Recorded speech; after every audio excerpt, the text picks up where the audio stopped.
예, 디지털 경제 첫 시간 시작합니다.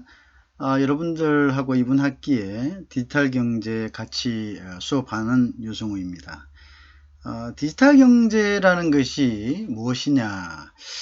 우리가 디지털 경제라는 것은 디지털화된 시대에 우리가 가질 수 있는 경제적인 하나의 그 어떤 트렌드라든지 방향 뭐 이런 것을 우리가 디지털 경제라 합니다. 굉장히 사실은 광의적인 개념일 수도 있습니다. 어떻게 보면은 디지털이라는 이러한 하나의 그 definition에 속해 있다고 볼 수 있지만 이 디지털이라는 이 개념 자체가 어떤 한 부분이 아니라 이제 이 디지털화로 변해가는 과정에 있기 때문에 결국은 새로운 하나의 개념이란 거죠. 그죠? 하나의 어떤 부분적인 것이 아니라 우리가 1차, 2차, 3차, 4차 이렇게 넘어오는 그 과정을 보시면 그죠?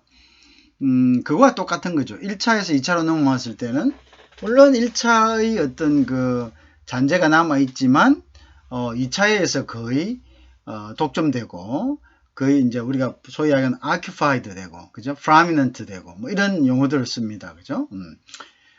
그래서, 이 디지털이란 것은, 3차 산업혁명을 넘어선, 다음의 혁명. 그러니까 4차 산업혁명. 그죠? 4차 혁명. 4차 혁명의 개념. 그러니까 이것은 3차 혁명의 하나의, 부분이 아니라, 3차 혁명을 극복하고 다음 세대로 next generation으로 가는 그러한 개념이기 때문에 굉장히 넓은 개념이 되는 거죠. 그래서 어쨌든 다음의 우리가 지금 마주하는 generation은 전부 다 디지털화 되어 있다. 디지털화 되어 있는 이러한 이제 분위기 속에서 우리가 이제 가질 수 있는 그러한 경제적인 이점과 또는 그러한 비즈니스 이런 것들을 우리가 다 합쳐서 디지털 경제다 이렇게 얘기를 할 수가 있습니다. 그래서 이제 어떤 곳에서 보면 이 디지털 경제를 디지털화된 네트워크 속에서 이루어지는 경제활동 이라는 개념으로 정의하기도 합니다. 아니 그런 개념이 지금 디지털 경제의 어떤 인정되는 공인되는 데피니션으로 자리를 잡고 있지만 사실 그것은 굉장히 협의 개념이죠. 그렇죠? 그래서 디지털이라는 것은 우리가 그 기계혁명이 일어난 전기의 혁명이죠. 일종의 전기의 혁명이 일어난 2차 산업혁명, 그죠? 그때와 같이 지금은 일부분에서만 디지털화된 것이 아니라 전체 사회가 디지털화된 상황에서 진행되고 있다. 그죠? 전체 사회가 디지털한 상황에서 진행이 되고 있기 때문에 우리가 이제 이러한 맥락에서 어떻게 어떤 우리 비즈니스를 방향을 잡고 또 거기에서 어떠한 개념으로서 우리가 그 새로운 어떤 영역을 개척해 나가야 되는지에 대한 공부를 하는 것이 우리가 디지털 경제다 이렇게 볼 수가 있습니다. 그래서 이제 디지털 경제의 어떤 대표적인 것이 우리가 전자상거래라는 말로 대부분의 어떤 사람들이 인식을 하고 있습니다. 그렇지만 전자상거래는 디지털 경제에 있어서 일부분입니다. 그쵸? 왜냐하면 우리가 지금 디지털 경제화 되면서 이것은 이제 다른 말로 다시 표현하자면 일종의 4차 산업혁명이 되겠죠. 그죠? 이러한 4차 산업혁명이 되면서 우리가 어떤 게 있습니까? 우리가 이제 사물 인터넷, 그죠? 그 다음에 뭐 머신 러닝이라든지 인공지능이라든지 딥러닝이라든지 뭐 이런 여러 가지, 그죠? 이런 이제 그 뭐 또 우리가 이제 웨어 인터넷 그 환경이라든지 뭐 무수히 많습니다. 그죠? 그래서 그런 것들을 우리가 한번 살펴봄으로써 어떠한 비즈니스 마인드와 어떠한 아이템들을 여러분들이 생각할 수 있는가 하는 것이 이제 이번 학기에 우리가 디지털 경제를 배우면서 여러분들에게 주어진 숙제입니다. 무슨 말인지 이해하시죠? 그래서 우리가 이걸 배우는 것이 결국은 향후에 우리는 새로운 어떠한 세계를 맞이할 것이고, 그죠? 세상을 맞이할 것이고, 그 세상에서 우리가 생존하기 위해서는 어떤 방향의 비즈니스가 필요하고, 그러한 비즈니스를 하기 위해서는 우리가 어떤 개념을 이해해야 되고, 뭐 이러한 것들을 정립하는 것이 바로 디지털 경제다. 우리가 그렇게 생각하면 되겠습니다. 자, 그래서 그런 것들을 차곡차곡 우리 정의부터 해서 그 다음에 디지털 환경에서 우리가 지금 직면하고 있는 새로운 기술들, 그죠? 그런 것들까지 하나하나 한번 맞추어서 볼 수 있도록 그렇게 해보겠습니다. 자, 그래서 디지털 환경이라는 것은 다른 말로 이야기하면 4차 산업이다. 4차 산업혁명이다. 이렇게 이야기하죠. 그죠? 그래서 이제 4차 산업혁명이라는 말은 요즘 와서 굉장히 많이 듣고 있습니다. 그죠? 자, 그러면 4차 산업혁명 시대에는 그러면 우리는 어떠한 전략을 짜야 되느냐? 전략이라는 것은 결국은 생존하기 위한 거죠. 우리가 비즈니스는 전쟁입니다. 그렇죠? 전쟁이죠. 왜 전쟁입니까? 우리가 그것을 점유하지 못하면 결국 우리가 가질 수 있는 건 아무것도 없죠. 그죠? 우리가 가질 수 있는 것이 없다는 것은 결국 우리가 먹을 수 있는 의식주를 해결하지 못한다는 것이 되겠죠. 그래서 우리가 삶은 전쟁터다라는 이야기를 하게 되는 것이 바로 그러한 맥락입니다. 지금 여러분들은 아직 학생의 신분이기 때문에 물론 여러분들이 아르바이트 하면서 스스로의 어떤 문제들을 해결할 수는 있지만, 그렇지만 많은 부분에 있어서 아직은 부모님들에 의존하는 경우가 많을 것입니다. 그러면 부모님들한테 우리가 의존하면서 결국 우리는 어떻게 됩니까? 부모님이 바깥에서 경쟁력을 잃으시면은 결국 그것은 가족들의 생계와 직결되는 거죠. 그렇죠? 같은 이야기죠. 그러면 우리가 새로운 환경이 변했다. 그러면 거기에 맞게 우리가 그것을 갖다가 극복할 수 있는 전략을 만드는 것이 굉장히 중요합니다. 이제 그것이 결국은 그 환경을 극복하기 위한 경쟁 전략을 수립하는 것이 가장 기본적인 하나의 준비라고 할 수가 있겠죠. 그죠? 자, 그래서 이제 기존의 경쟁 전략, 그죠? 기존의 경쟁 전략, 경쟁 우위의 규칙은 동일한 가능성이, 경쟁 우위가 있어야지, 그죠? 그래야지 결국은 살아남을 수 있는 거죠. 자, 그 다음에 경쟁 우위의 규칙이라는 것은 상대보다 내가 나기 위한 규칙이죠. 상대방보다 내가 나아야지만 내가 어떻겠습니까? 그 경쟁에서 생존할 수가 있습니다. 그쵸? 뭐 우리가 커피숍을 한다고 하더라도 옆집에 하는 커피숍보다 손님이 많아야지 자기가 생존할 수 있는 가능성이 더 높아지겠죠. 그건 당연한 겁니다. 자, 그런데 우리가 이제 경쟁 우위라는 것이 이게 개념이 4차 산업혁명, 즉 디지털 환경 시대에서는 좀 바뀝니다. 어떻게 바뀌느냐 하면요. 이 경쟁 우위라는 것이 원래 우리가 3차 산업혁명이나 이전에는 그 경쟁 우위의 가장 큰 포션이 우리가 이제 그 생산을 하기 위한 요소들이 있죠. 그것이 이제 소위 이야기하는 자본, 노동, 토지 이런 거 경제적인 관점이었죠. 그러면 이전에는 이러한 것들이 굉장히 중요했습니다. 자, 그런데 우리가 디지털 시대를 한번 생각해 봅시다. 디지털 시대에는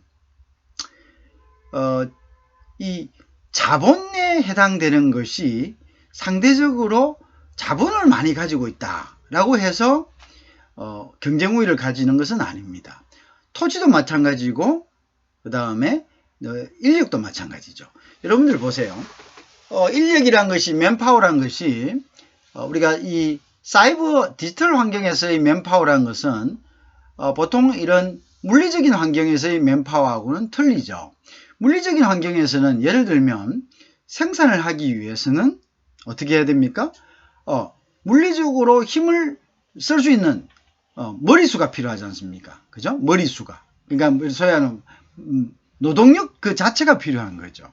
사람들이 많으면 그 많은 사람들이 분담하고 각각의 생산품을 만들고 운반하고 그 다음에 뭐 팔고 그죠? 뭐 이런 것들을 했었습니다. 그죠?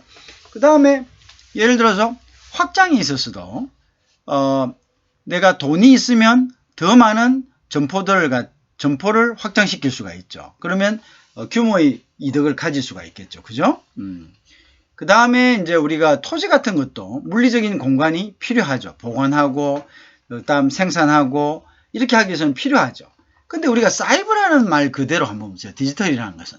뭐 디지털이라는 것은 어떻게 보면 사이버라는 이란 용어로도 표현이 가능한데요. 디지털 환경에서는 우리가 돈이라는 것들을 굳이 우리가 돈이 많아야지 경쟁 우위를 갖는, 물론 돈이 많아야서 경쟁 우위를 갖는다는 것은 어느 정도 부분에서는 인정이 되죠.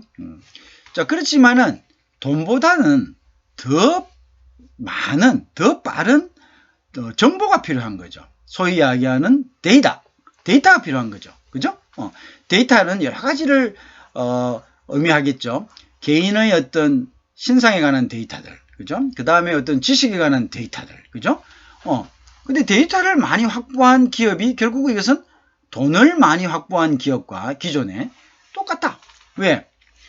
자, 보십시오. 내가 돈을 아무리 많이 갖고 있어도 돈을 가지고 있던 시대에는 점포를 확장해 가지고 고객들을 모을 수가 있습니다. 그죠? 자, 근데 우리가 사이버 상반에서는 이 점포란 것은 많은 사람들이 네트워크를 통해서 같이 할 수가 있는 거죠. 굳이 우리가 물리적인 점포를 내지 않아도, 예를 든다면 은행의 어떤 ATM기 같은 것을 한번 보죠. 은행의 ATM기가는 지금까지 어떻게 됩니까? ATM이 있는데 가야지 돈을 찾을 수 있었습니다. 그렇죠? 또 은행도 마찬가지입니다. 은행도 지점을 많이 설치하면 설치할수록 더 많은 고객을 모을 수가 있었죠. 그 지점이 가면서 그 지점이 고객들을 갖다가 모집하는 거죠. 그렇지만 사이버상에서는 누구든 한 곳으로, 그죠? 한 곳에서 그것을 모두 관리할 수가 있잖아요. 그러니까 굳이 여러 점포가 필요 없죠. 그죠? 우리가 소위 이야기하는 핀테크 같은 것을 이제 이용하면은 결국 기존의 은행들이 이제 서서히 사라질 것이라는, 그죠? 그 다음에 우리가 또 은행만이 점포가 있다면은 은행만이 굳이 금융업을 영위할 필요가 없고 독점할 이유가 없습니다. 왜냐하면은 우리가 은행만큼의 보안, 그죠? 우리가 돈을 뗄 염려가 없고 투명하다면은, 그죠?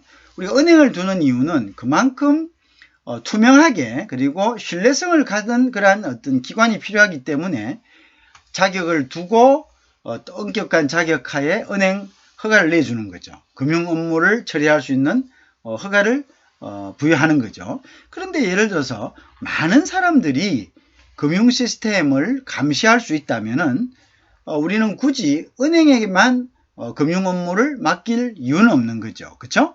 그래서 등장한 것이 우리가 핀테크와 같은 이러한 거죠. 그럼 핀테크는 여러분들이 큰 자본이 없어도 여러분들의 어떤 하나의 그 어떤 두뇌와 그 다음에 뭐가 필요한 거죠?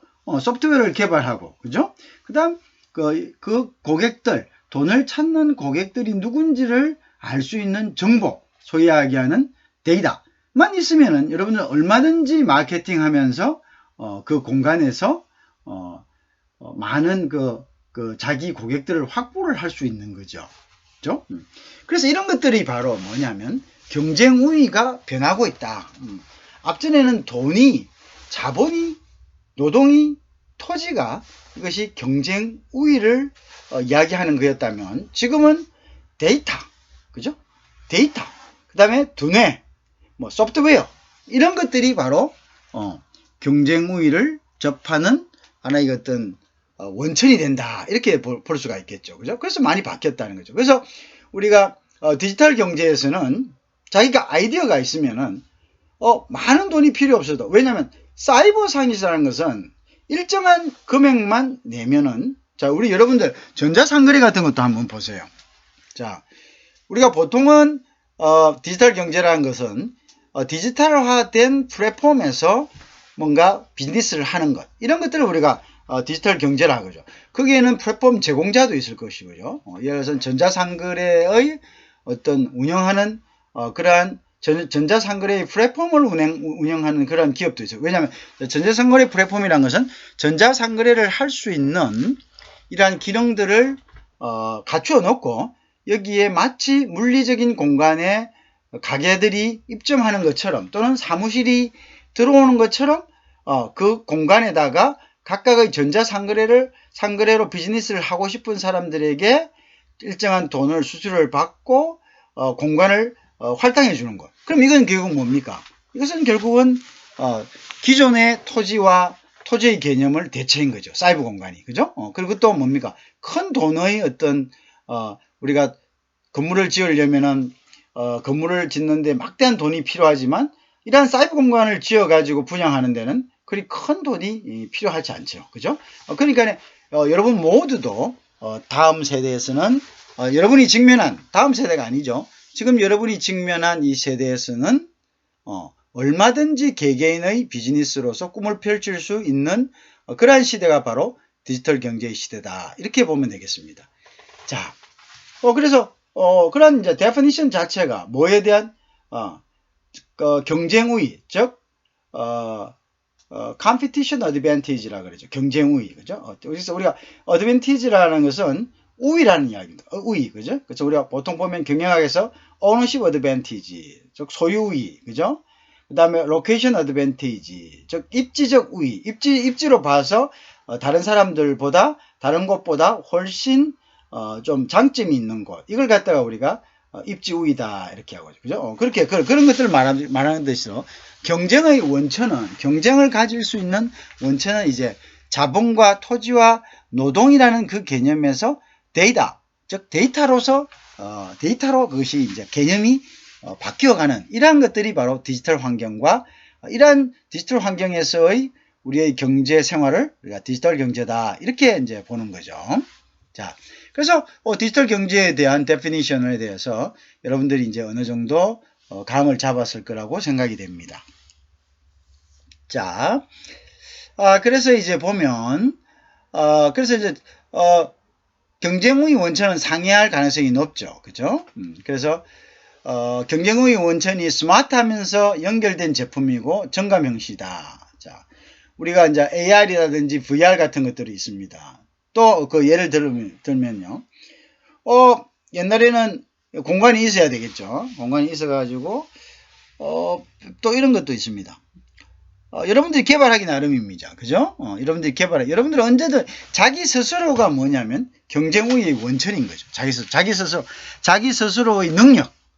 이것이 지금까지 내가 지금까지의 어떤 산업화에서는 나는 어떤 한 큰 거대한 조직의 부분이죠. 내가 아무리 똑똑해도 내가 어떤 이니시티브를 지기는 굉장히 힘든 거죠. 내가 아무리 똑똑해도 나는 어떤 조직의 한 일부로 들어간 거죠.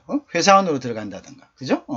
그러면 뭐 연구원으로 간다든지, 거기서 그냥 나의 능력을 좀 발휘하는 거지만, 지금 이제 디지털 경제에서는 그런 개념이 아니라 아예 그 많은 기존의 어떤 물리적인 이런 우위들을 나의 하나의 능력으로서 완전히 뒤집어 버릴 수 있는, 그죠?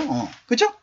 내가 어떤 개발한 그래서 핀테크 기술로, 그죠? 기존의 어떤 거대 어떤 자이언트들, 공룡들의 영업망을 완전히 허물어 버릴 수도 있고, 그 사람들이 고객을 완전히 자기 것으로 만들 수도 있고, 그죠? 완전 트렌드를 바꿔버릴 수도 있고, 그죠? 무용지물로 만들 수 있는 이러한 이제 잠재력을 스스로가 가질 수 있고, 그 스스로의 잠재력을 활용할 수 있는 그런 것이 바로 디지털 경제하에서의 장점이다. 이렇게 보면 되겠죠. 자, 그래서 보통은 정감 현실 같은 것도 우리가 AR 같은 거는 어떤 겁니까? 이제 가게에 갔습니다.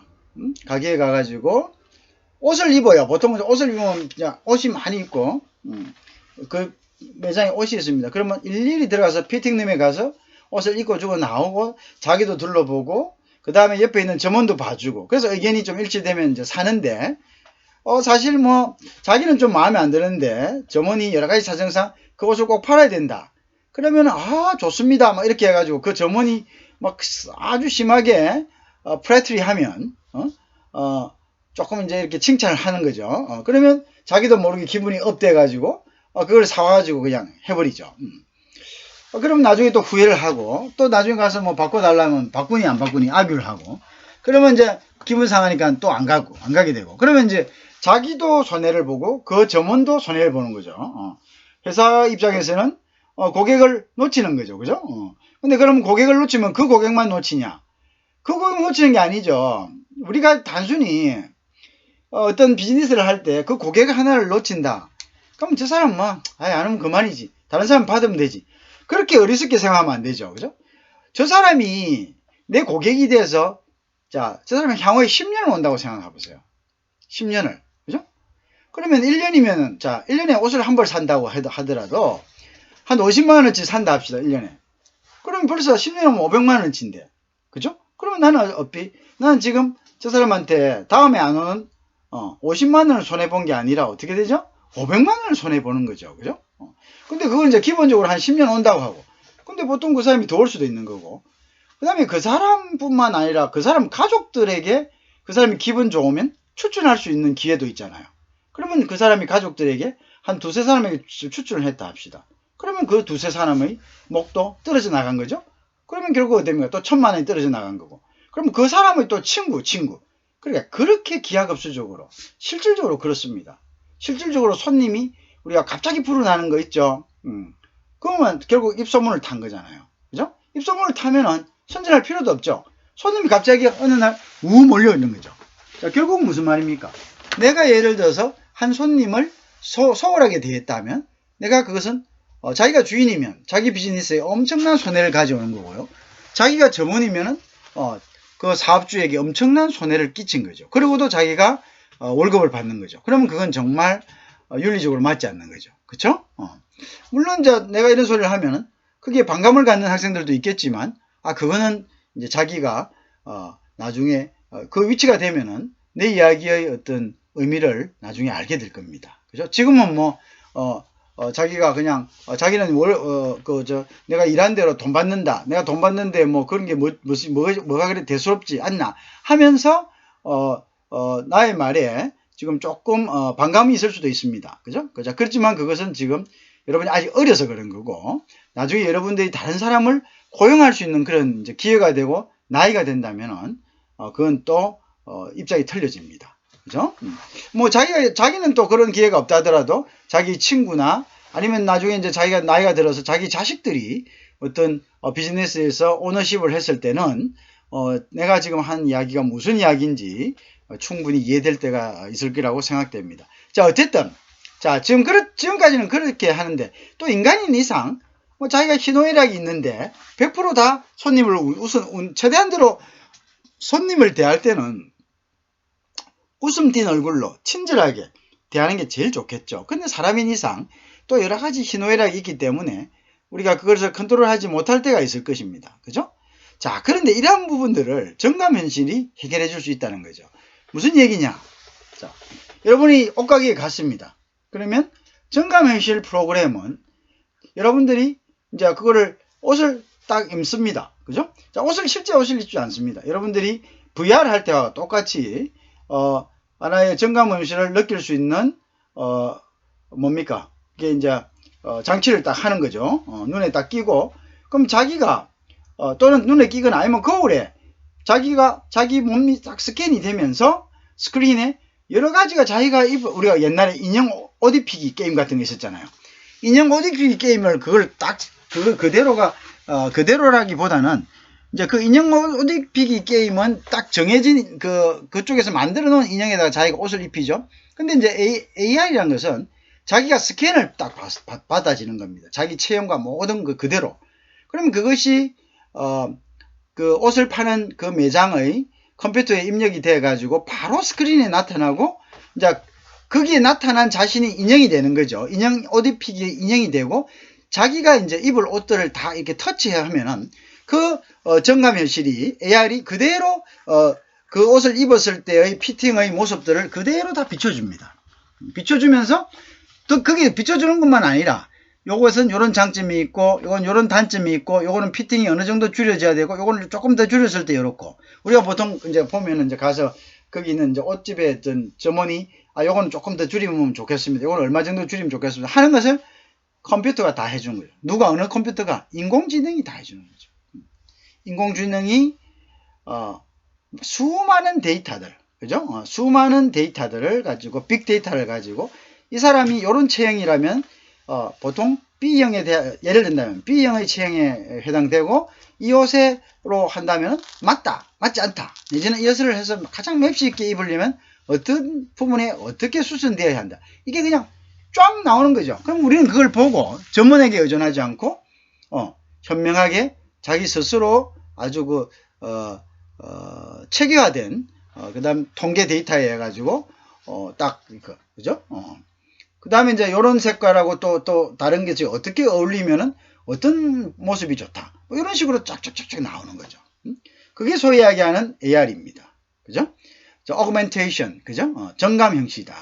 자, 그렇게 된 부분들이 옷집뿐만 아니라 안경도 마찬가지고 여러 가지, 그죠?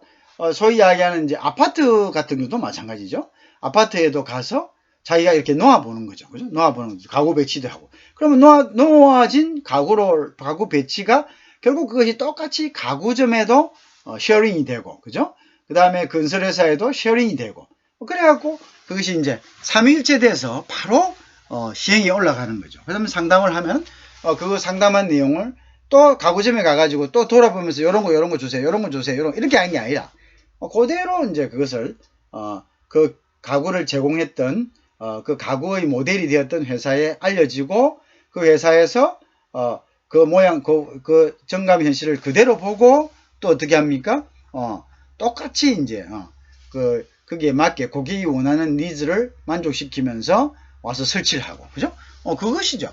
자, 그렇게 된다면 우리가 고객 관리가 훨씬 더 안정적이죠. 그죠? 내가 희노애락, 내가 기분 나쁠 때, 기분 좋을 때에 따라서 내가 고객을 대하는 태도 이런 데에 상관없이 일정하게 과학적으로 고객의 어떤 취향과 필요성 이런 것들을 만족시켜 가지고 그죠? 얼마든지 이제 훌륭한 그러한 세일즈가 될 수 있다는 거죠. 자, 그런 것들을 이제 이야기하는 거죠. 자, 이러한 모든 것들을 만들 수 있는 비즈니스. 이것을 우리가 바로 디지털 경제다. 이렇게 이야기하는 겁니다. 디지털 경제다. 이해하시겠죠? 그죠? 그래서 디지털 경제에서 그럼 핵이 되는 것은 무엇이냐? 디지털 경제에서의 핵은 자본보다는 정보, 즉 소위 하는 데이터.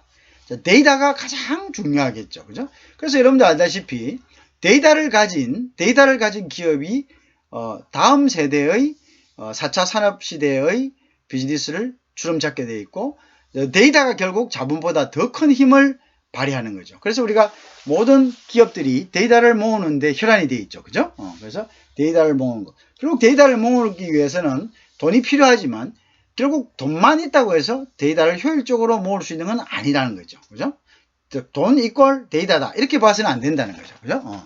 왜냐하면 돈이란 것은 데이터를 모으는 곳에서도 사용이 되지만 보통 자본이란 것은 물리적인 공간을 확보하는데 투여되는 어떤 원천이라는 것으로 알려져 있기 때문이가 그것을 100% 데이터를 모으는데 돈이 있으면 훨씬 더 가속이 되는 건 맞죠. 그죠?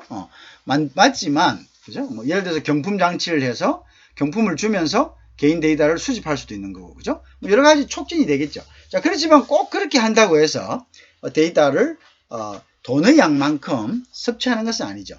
데이터를 모으는 방법도 자본의 어떤 웨이스트, 자본의 어떤 필요 없이 낭비 없이 아주 과학적으로 여러 가지 베네핏을 고객들에게 주면서 데이터를 부드럽게 흡수해 오는 그런 방법들이 여러 가지가 있겠죠. 그런 방법들은 오히려 돈보다는 머리에서 나오는 거죠. 소프트웨어라든지 하나의 어떤 좋은 디자인에서 나오겠죠. 그죠? 그래서 그런 부분들을 우리가 잘 가지는 것이 결국은 4차 산업혁명 시대 디지털 환경 시대의 어떤 우위의 경쟁 우위의 원천이다. 우리가 이제 이렇게 정의를 할 수가 있을 것입니다. 그죠? 자, 그런 데피니션을 가지고 한번 봅시다. 그래서 4차 산업혁명 시대 기업의 경쟁 전략은 바뀌어 가고 있다는 거죠. 그죠? 바뀌어 갔다. 자, 그래서 규칙은 똑같지만 원천은 달라진다. 아까 소위 이야기했던 어떤 자본이라는 것에서 어떻게 데이터로 가는 것이죠. 그죠? 데이터로 간다. 자, 그 다음에 이제 스마트 하면서 스마트란 말이란 것은 뭡니까? 이거는 인간의 어떤 두뇌가 아닌 컴퓨터가 인간의 두뇌를 리플레이스먼트 하면서, 그죠? 이 스마트란 말 자체는 인간의 두뇌라는 의미보다는 인간의 두뇌를 올터너티브. 이거는 대체하면서,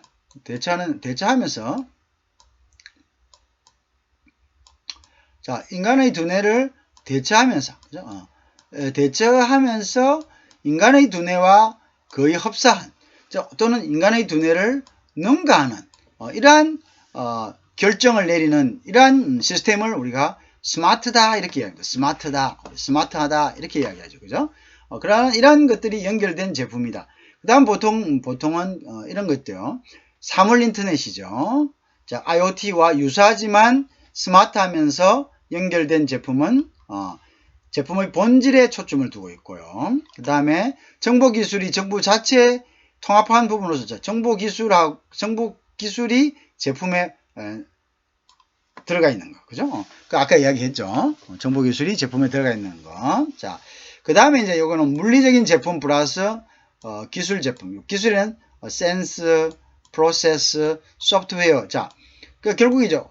결국 우리 보면은 어떤 제품이 센싱을 해가지고, 그죠? 센싱을 해가지고 그것을 파악을 하고, 그죠?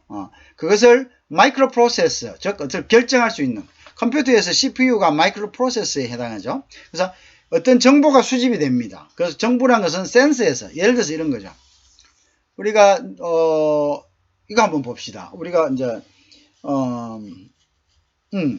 비근한 예로 집에서 쓰는 그 에어컨이 있습니다. 에어컨디셔너, 그죠? 에어컨에 보면은 에어컨에서는 방온도에 따라서 어떻게 되죠? 방온도에 따라서 템포가 조절이 됩니다. 그죠?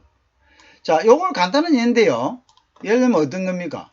템포가 조절되는데 방에서 온도가 사람이 많을 때는 온도 올라가겠죠. 온도 올라가면 이 온도를 갖다가 센싱을 하겠죠. 센싱. 자, 센스 합니다. 센스. 그죠? 센싱 하겠죠. 자, 센싱을 해가지고 이 온도를 센싱할 때는 여기에 온도를 센스하는 센스가 있을 것입니다. 이것이 이제 온도를 갖다가 다시 마이크로 프로세스에 전달하죠. 자, 프로세스에 전달을 하면 프로세스에서는 설정 값이 있을 거고 그 다음에 인풋된 외부의 값이 있을 겁니다. 그럼 이 두 개를 비교해서 여기 지금 설정 값보다 아직 멀었다 싶으면 아직 계속적으로 뭡니까? 에어컨을 돌리겠죠. 그죠? 근데 설정 값하고 보다 이거 설정 값을 만족한다 하면은 이 센스가 마이크로 프로세스에 전달되면 마이크로 프로세스가 전기를 내서 들어오는 이 전력을 갖다가 끊어주겠죠. 그죠? 끊어주면서. 자, 요런 것들이 결국 뭡니까? 그 다음에 이제 끌어주는 거 말고 하는 것을 이제 안에서 프로그래머화 된 것을 우리가 뭐라고? 소프트웨어다. 이렇게 이야기하겠죠. 그래서 소프트웨어. 그 다음에 안에서 결정을 내려주는 프로세스. 그 다음에 외부의 어떤 환경을 갖다가 전달시켜주는 센스. 그죠? 이렇게 구성된 것을 우리가 뭐냐면 스마트하다. 스마트 제품이다. 이렇게 이야기하겠죠. 그죠? 이런 것들이 우리가 이제 가장 이제 많이 쓰이는 용어로 최근에 스마트 팩토리라고 있고, 공장도 마찬가지입니다. 공장도 이제, 스마트 팩토리 되면은 결국은 뭐, 인간의 맨파워를, 리플레이스먼트 하죠. 그죠? 그 다음에 스마트 팜이라는 게 있고, 그죠? 뭐 여러 가지. 이 스마트 자를 붙였다는 것은 스마트를 붙였다, 이런 거는 결국 뭐냐면, 인간지능을 대신하는 컴퓨터 지능. 즉 인공지능이 이것을 대신하고 있다. 이렇게 보면 되는 거죠. 그죠? 인공지능이 이것을 대신하고 있다. 이렇게 보면 되죠. 그죠? 자, 그래서 이제 이러한 환경 속에서 이제 돌아가는 것을 우리가 스마트하다 또는 이런 것들을 우리가 디지털 환경이다 이렇게 이야기합니다. 디지털 환경 속에서 우리가 어떠한 비즈니스를 할 수 있는 것인가를 보는 것이 뭐냐? 디지털 경제다. 디지털 경제다. 이렇게 이제 정의를 할 수가 있겠죠.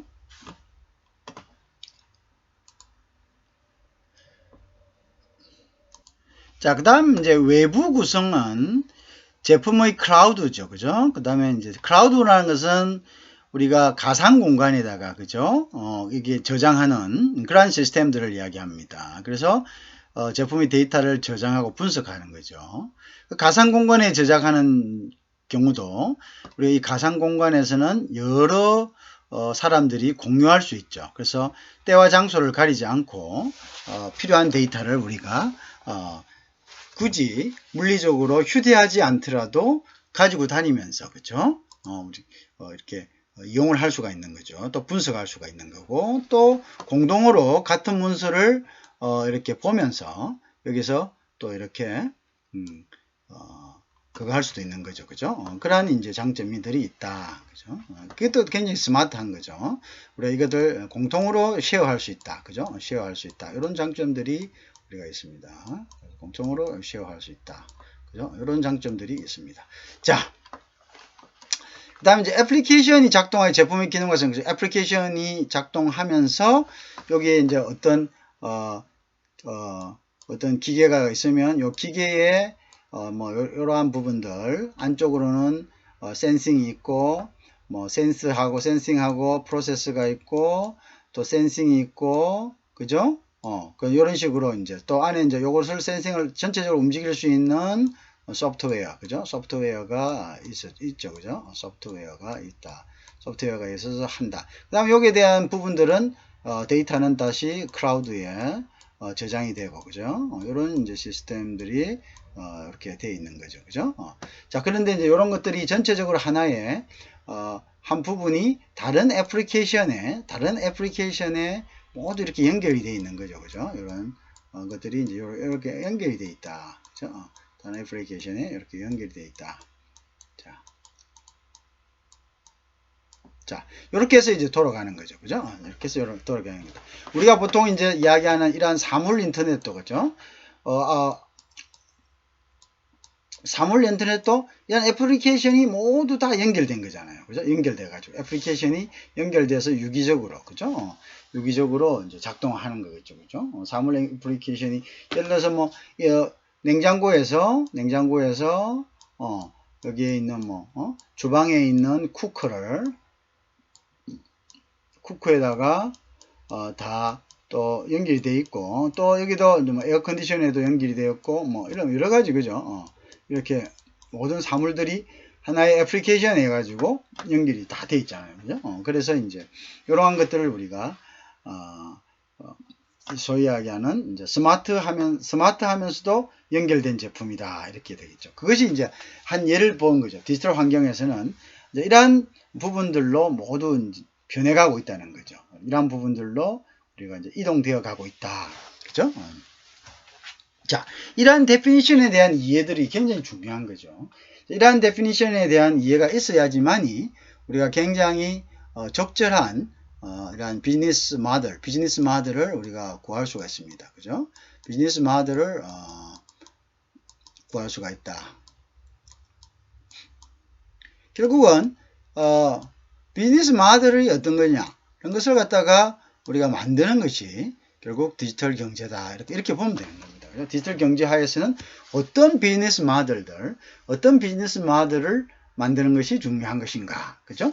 그것이 굉장히 이제 중요한 부분들이 되는 거고, 이러한 비즈니스 모델들을 찾기 위해서 가져야 되는 우리의 어떤 지식들, 그죠? 우리의 지식들이 중요하게 됩니다. 이 지식들은 결국은 4차 산업혁명에 맞는 디지털 환경하의 어떤 지식들을 이야기하겠죠, 그죠? 디지털 환경하의 우리가 어떤 지식들을 우리가 이야기합니다. 그래서 디지털 환경하의 지식들이 결국 총체적으로 이런 시스템들을 영위할 수 있다. 이렇게 이제 볼 수가 있는 거죠. 자, 자,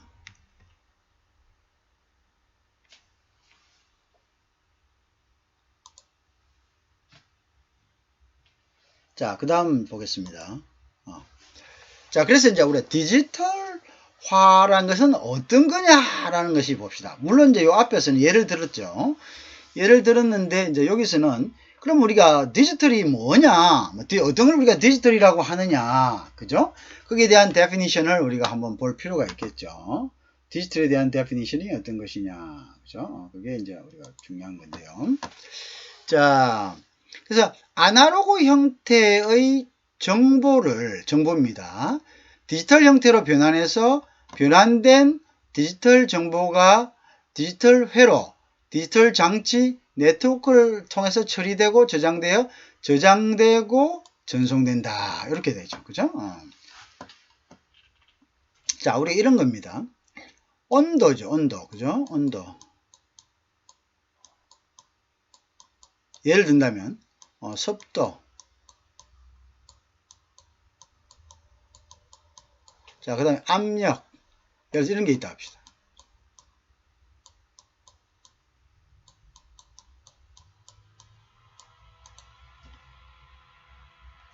자, 밖에 비가 옵니다. 비가 오면 공기 중에 있는 습도가 증가합니다. 습도란 것은 공기 중에 있는 수증기의 양을 측정하는 거죠. 자, 왜? 비가 내리니까, 비가 줄줄 내리면은 공기 중에 아무래도 물이 많아지잖아요. 그죠? 왜? 비가 내리면서 빗속에 있는 수증기가 공기 중으로 열을 빼앗기니까. 그죠? 그러면 공기는 작은 물입자들이 이렇게 안에 포화 상태가 되겠죠. 그죠? 그래서 포화 전기가 되겠죠. 포화가 쫙 이렇게 되겠죠. 그죠? 자, 그러면 우리가 습도가 높아지는 겁니다. 그래서 여기서 공기 중에 습도가 70%, 80% 되면 우리가 벌써 불쾌지수가 팍 올라가죠. 그죠? 짜증이 납니다. 왜 짜증이 납니까, 여러분들? 70, 80 되면. 우리 몸속에 있는 땀이라든지 여러 가지가 어디 됩니까? 이 공기 중에 습도가 적으면 공기 중으로 증발해 버리는데, 증발을 하려고 했는데 이 공기가 머금고 있는 습도가 이미 꽉 차버렸어. 뭐에 의해서? 외부의 어떤 비나 이런 거에 의해 가지고 꿉꿉해. 그러면 우리가 어떻게 됩니까?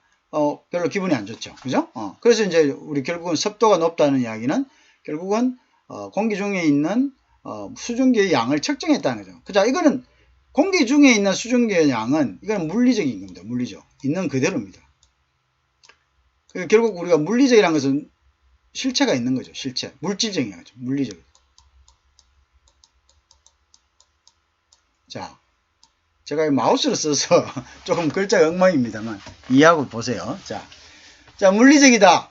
자, 이건 물리적인 거죠. 이 물리적인 것을 다른 말로 이야기하면 아날로그적이다. 이렇게 이야기합니다. 아날로그적. 자, 그러면 이제 우리가 처음에는 자, 센서가 있겠죠? 센서. 이 센서는 뭐냐면 습도를 또는 온도를 이 온도, 압력, 습도가 모두 다 뭡니까? 실제 있는 거기 때문에 이거는 우리가 물리적인 거야. 눈에 보이는 거다. 물질적인 거다. 눈에 보인다 이거죠. 자, 이 물리적인 것을 예를 들어서 온도를 습도가 여기 센서에 습도가 막 붙을 거 아닙니까? 그죠? 붙어서 측정이 됩니다. 측정이 되는데 요거를 갖다가 뭐 어떻게 되나? 그럼 요거는 요 센서가 가지고 있는 기준이 있습니다. 여기에서 요 센서가 전기를 딱 통합니다. 저항을 통합니다.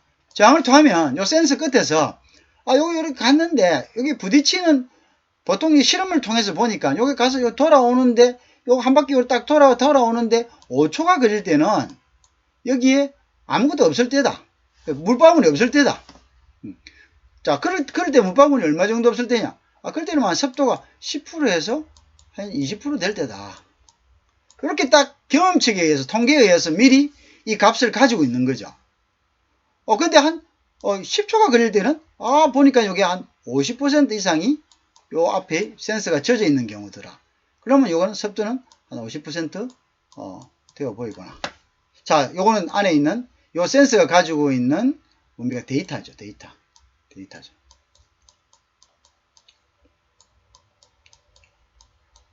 자, 이 데이터에 의해 가지고 자, 돌아오는 시간을 안에 있는 프로그램된 이 센서가 측정을 합니다. 탁 전기를 했는데 전기가 5초 만에 돌아온다?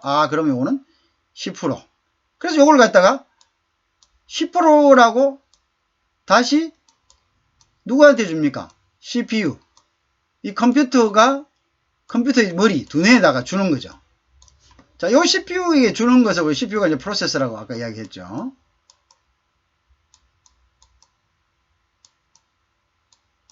자, 요 CPU에게 요거는 5%라고 주는 요 과정이 바로 우리는 뭐냐면 디지털화된 과정이다. 요게 바로 디지털화되어 있다. 바꿔주는 거죠. 자, 요게 이제 디지털화되는 거죠.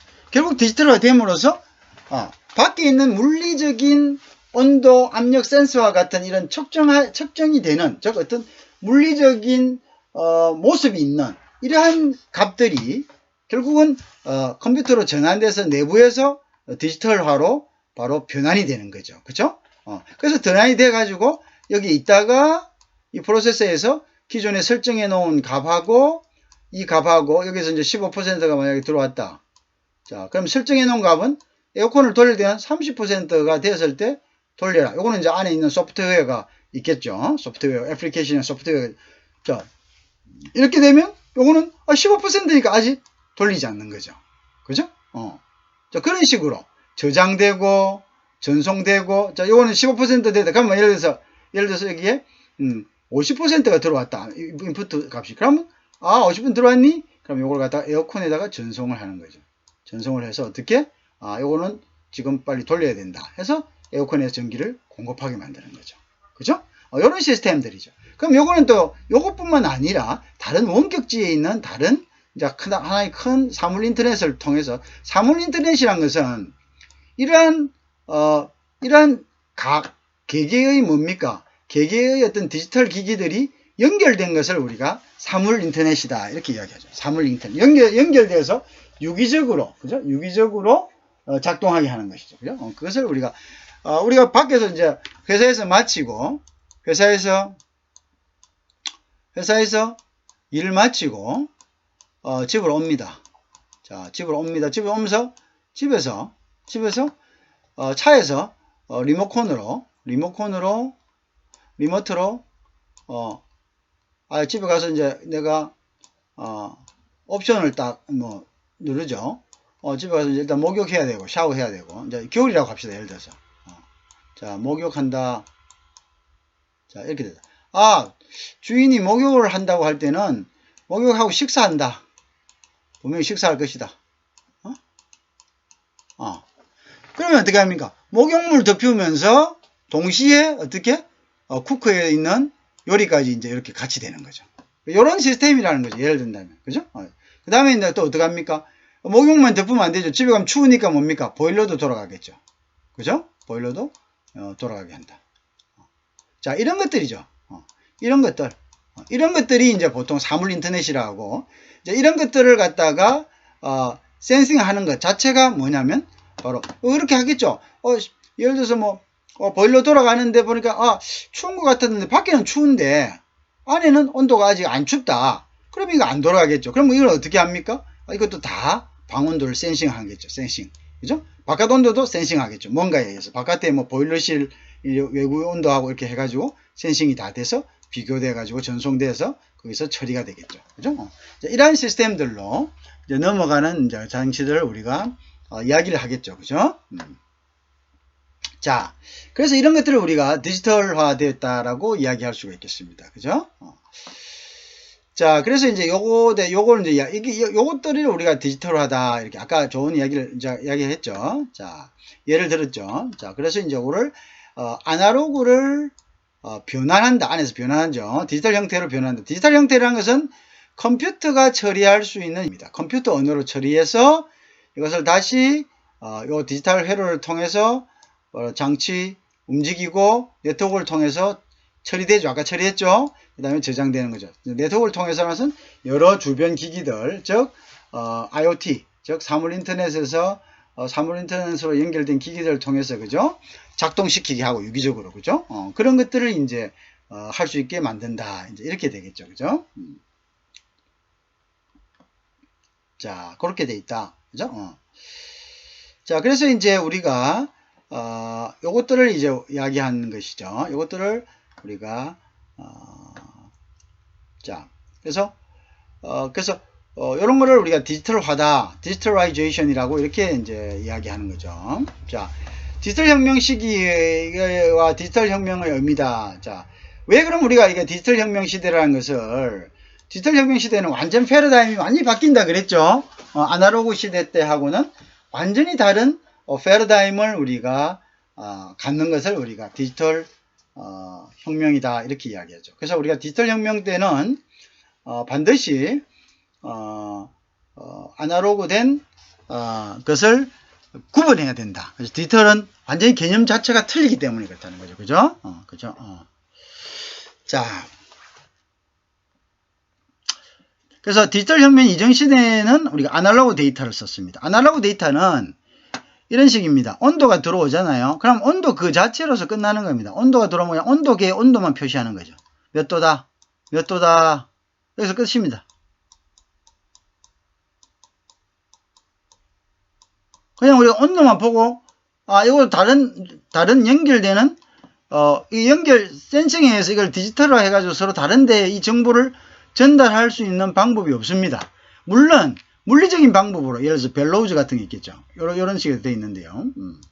자, 온도가 가면은 벨로우즈는 온도를 반영해가지고, 이 벨로우즈가 스프링처럼 늘어졌다가 또는, 줄어졌다고 합니다.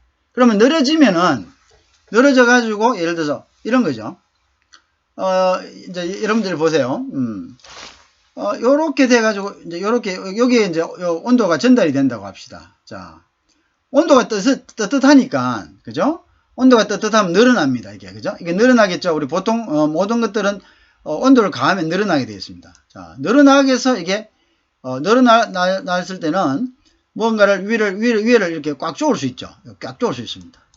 꽉 조을 수 있어요. 꽉 쪼아지잖아요. 그러면 여기에 전기가 이렇게 통해야 되는데 요것이 요거 딱 막고 있단 말이에요. 막고 있어요. 근데 밖에 온도가 막고 있으니까 이게 요 안에 방 안에 에어컨을 갖다가 틀 이유가 없죠. 왜? 에어컨이 틀어가면 이거 가서 전기가 공급이 돼야 되는데, 공급이 돼야 되는데 이게 이제 여기에 있는 바깥 온도로 가지고 온도계가 요걸 요렇게 해갖고 전달 다 해갖고 벨로우즈 끝에다가 벨로우즈라는 그런 장치가 있습니다. 늘어났다 줄었다 하는 금속이 있는데요. 요렇게 여기 올라가 있다. 자, 안 들어요. 근데 날씨가 추워지면 여기 보는 건 다 날씨가 추워지면 오므라듭니다. 자, 오므라드니까 여기 요렇게 받치고 있던 장력이 밑으로 딱 떨어지니까 여기 뭐 전기가 이렇게 탁 통하게 되는 거죠. 자, 이게 정확합니까? 정확 안 하죠. 그죠? 1도, 2도 이렇게 하죠. 어쨌든 이게 이 벨로우즈가 시간이 지나갔다면 따라서 이게 뭐 좀 녹고 있었다든가 아니면 달아가지고 오차가 생길 수도 있겠죠. 그 어쨌든 간에 요런 방법밖에 없다는 거죠. 요 정보를 여기 들어온 온도가 30도다 예를 들어서 하죠. 35도다 합시다. 이 35도의 온도를 반영을 해가지고 에어컨을 돌려야 되는데, 방 안에 있는 에어컨을 돌려야 되는데, 에어컨을 돌리려면은 이 정보가 전달이 돼야 되는 거예요. 근데 전달이 될 방법이 없어요. 디지털은 어떻게 합니까? 요거를 디지털화 시켜가지고 비교해가지고 아까처럼 그래가지고 전기를 넣는 명령을 내리는 거죠. 뭐에 의해서? 소프트웨어. 즉 소프트웨어인데 그것을 이제 안에서는 전체를 움직이는 소프트웨어가 고 그 부분을 움직이는 것은 마이크로 프로세서라고 합니다. 프로세서를 하죠.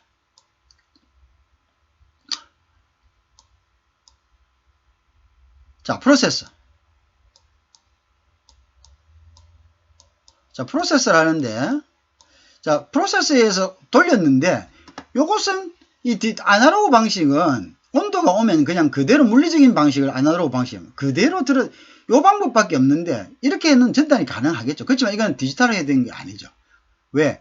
정확하게 뭔가 명령을 내는 것이 아니고, 그냥 물리적으로 이걸 늘렸다, 줄였다 함으로써 연동을 시켜 놓은 거죠. 소위 이런 걸 갖다 이제 우리가 시퀀싱이라 하는데요. 시퀀싱.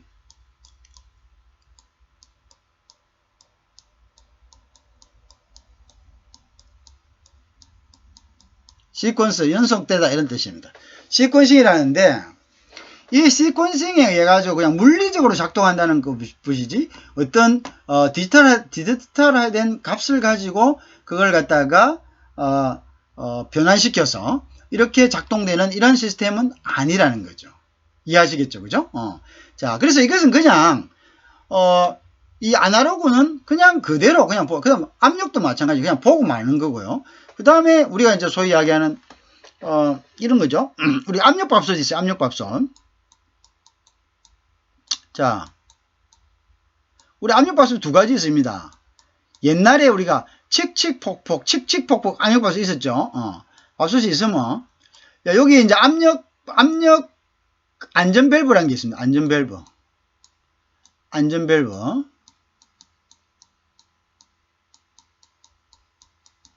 자, 이 안전밸브라는 것은 뭐냐면, 자, 이제 압력밥솥에 뚜껑을 꽉 닫아 놓으니까 밑에 안에 수증기가 계속 차일 거 아닙니까? 그러면 수증기에 일정한 수준, 이 압력밥솥의 어떤 손잡이가 견딜 수 있는 일정한 수준의 압력은 밸브, 안전밸브에서 밖으로 계속 나가요. 그러니까 칙칙폭폭하고 계속 나오죠. 그리고 이제 압력이 더 차이면 이게 팍 터지죠. 요건 아날로그입니다. 아날로그. 옛날에 아무것도 없고 그냥 아주 두꺼운 솥이 있었잖아요. 그죠? 근데 한 번씩 그게 이제 이 압력 밸브가 어떻게 됩니까? 작동이 안 하면 김이 안 터지니까 안에 압력이 차이갖고 이게 터져가지고 사람이 다치고 막 위에 올라가서 천정을 뚫어버리고 막 이렇게 했죠. 그죠? 왜냐면 이거는 반영할 수 있는 방법이 안에 압력이 차오르면 이 압력을 물리적으로 이거를 갖다가 어느 정도 압력은 견디지 못하게 만드는 요 밸브밖에 요 압력을 반영할 수 있는 방법이 없는 거죠. 연동될 수 있는 게 그거밖에 없어요. 그래서 밸브가 고장이 안 나서 열어주면은 안전하게 그날 한 끼 밥을 먹는 거고, 만약에 밸브가 작동이 안 되면 가족들이 밥을 먹는 게 아니라 거의 그죠? 야단이 나는 거죠.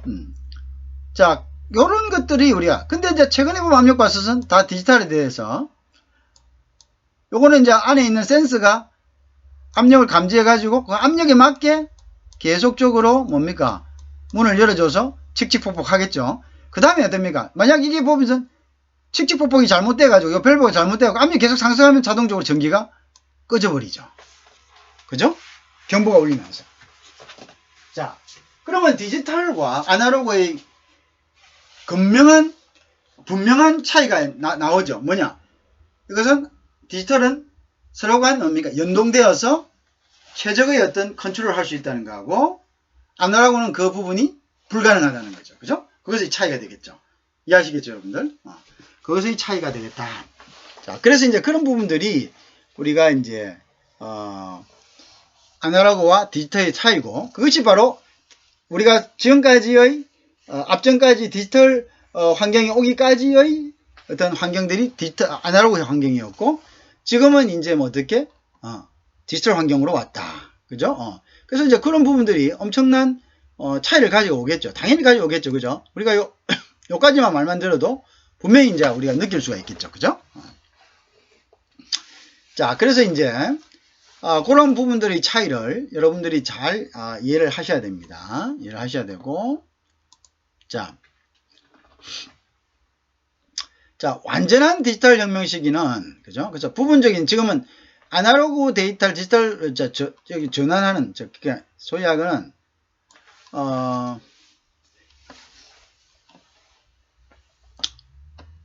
자, 그 다음에 이제, 요런 부분, 지금 우리가 직면해 있는 시대는 요 시대입니다.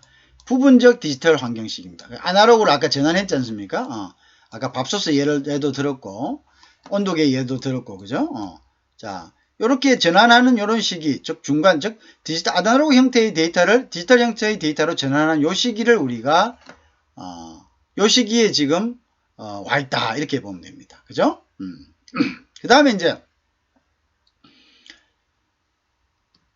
완전한 디지털 혁명 시기란 것은 어떤 거냐 하면은요, 물리적 제어, 아까 물리적 제어는 뭡니까? 온도, 압력 같은 그런 것들입니다. 그죠? 그런 것들을 디지털 제공물 또는 디지털 재화를 물리적 제공 형태로, 이러한 것들을 디지털로 만들거나 또는 디지털을 다시 아까와 같은 아날로그로 변환하는 자유자재로 변환시킬 수 있는, 그죠? 이제 이러한 단계를 갖다가 우리는 지금 완전한 디지털 혁명 시기다. 이렇게 이야기하고 있어요. 지금 이제 우리가 향하고 있는 거죠. 그래서 물리적 재화를 디지털 재화로 반응, 지금까지 디지털 화도는, 그죠? 요거 지금 지금까지죠. 그죠? 그 다음에 이제 디지털 재화를 향후, 다시 물리적 재화로 반응하는 것은 이제 향후의 디지털 혁명의 이제 핵심이 되겠죠. 향후에. 그죠? 그렇게 되겠다. 이 부분은 우리가 이제, 요거까지는 어떤 건지 이해가 하겠죠. 이제 요런 것들은 이제 앞으로 더 진행되고 발전됨으로써 구체적인 예들이 이제 출현하겠습니다. 그죠? 이해하시겠죠? 자, 여기 이제 1강은 요까지 하도록 하겠습니다. 수고하셨습니다.